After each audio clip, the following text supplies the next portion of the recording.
They prevented millions of dollars worth of drugs from being smuggled into Canada and are now being detained by authorities in the Dominican Republic. Shauna Hunt with the Canadian flight crew that's been held in Punta Cana for 6 months now, why they fear for their lives and the calls on Ottawa to secure their safe return.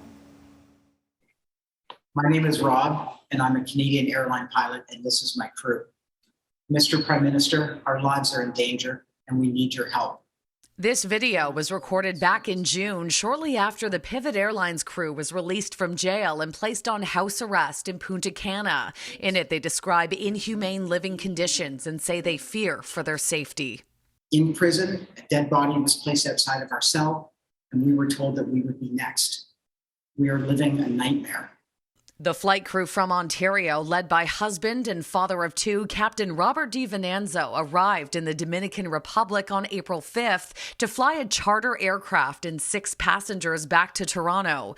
Pivot Airlines CEO Eric Edmondson tells me before taking off, the crew discovered 200 kilograms of cocaine in the belly of the plane and immediately alerted the RCMP and Dominican police.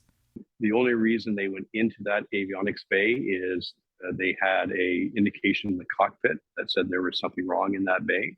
Since then, they've been detained without formal charges or investigation. The crew is now out on bail, living in a safe house secured by Pivot Airlines, but the threat of being thrown back in jail is constantly looming.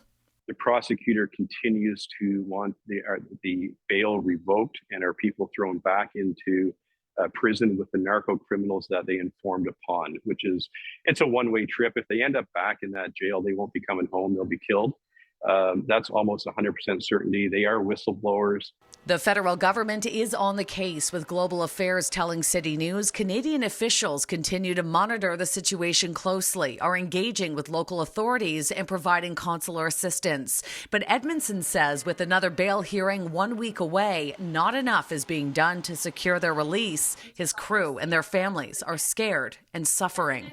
Throughout COVID, we flew essential service flights for the federal government, for the provincial government, day in and day out, which is one of the reasons why they feel so abandoned is, look, during the 2 years of COVID, they were out there flying every day, doing these essential service flights for the government. And of course, when they needed the government, where are they? Shauna Hunt, City News.